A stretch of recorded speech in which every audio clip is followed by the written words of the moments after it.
খুঁজে পাই না কেন আমি, খুঁজে পাই না কেন আমি এক ফোঁটা খাওয়ার পানি। কেমনে সহিব মাবুদ আমি যে মা জননী। খুঁজে পাই না কেন আমি এক ফোঁটা খাওয়ার পানি। কেমনে সহিব মাবুদ আমি যে মা জননী। খুঁজে পাই না কেন আমি। আল্লাহ পাক মা হাজেরাকে হুকুম করেছিল যে অমুক পাহাড়ে যে তোমাকে যেতে হবে।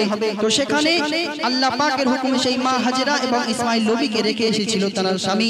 তো সেই পাহাড়ের কাছে রেখে আসার পর সেখানে কোনো কিছু খাওয়ার ছিল না এবং এক ফোঁটাও পানিও সেই মা হাজেরা পায়নি। তো সেখানে কি অবস্থা হয়েছিল বলছে, পাহাড়ের এক চূড়ায় মা হাজেরা সেখানে যায়। পিপাসাতে কাতর হয়ে ইসমাইল নবী পাচটকায়। পাহাড়ের এক চূড়ায় মা হাজেরা সেখানে যায়। পিপাসাতে কাতর হয়ে ইসমাইল নবী পাচটকায়। হলো খোদার করুণা, হলো খোদার করুণা, জমিন ফুঁড়ে গই তখনই ফোয়ারার মতো ওঠে আবে জমের পানি। খুঁজে পাই না কেন আমি এক ফোঁটা খাওয়ার পানি। কেমনে সহিব মাবুদ আমি যে মা জননী। খুঁজে পাই না কেন আমি। তারপর ছন্দে আরো কি লিখছে শুনুন, বলছে, ছুটে আসিল সেখানে পানি পান করে দুজনে। আলহামদুলিল্লাহ জানালো কি খুশি খুশি মনে। ছুটে আসিল সেখানে পানি পান করে দুজনে। আলহামদুলিল্লাহ জানালো কি খুশি খুশি মনে।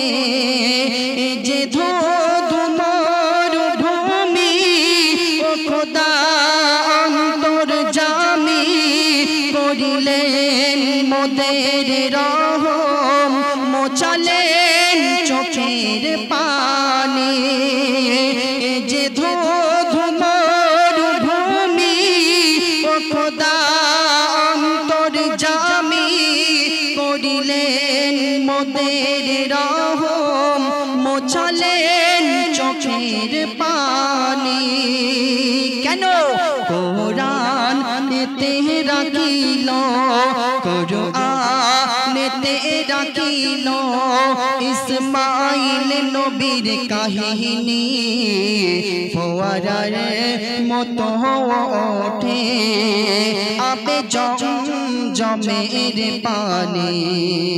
খুঁজে পাই না কেন আমি। একদম শেষ কথার মাধ্যমে কবির মনের আরজু কবিকে লিখছে, কত শত বছর পরে খোদা দিলেন দুনিয়া মাঝারে।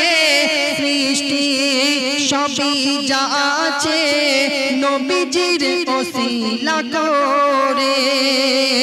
কত শত বছর পরে খোদা দিলেন দুনিয়া মাঝারে। সৃষ্টি সবই যা আছে নবীজির ওসিলা করে। কবি সাবির বলে, কবি সাবির বলে কি বলে ও খোদা কাঁদি দুহাত তুলে মোহনে আশা মেটাতে ঝরাবো চোখের পানি খুঁজে পাই না কেন আমি এক ফোঁটা খাওয়ার পানি কেমনে সহিব মাবুদ আমি যে মা জননী খুঁজে পাই না কেন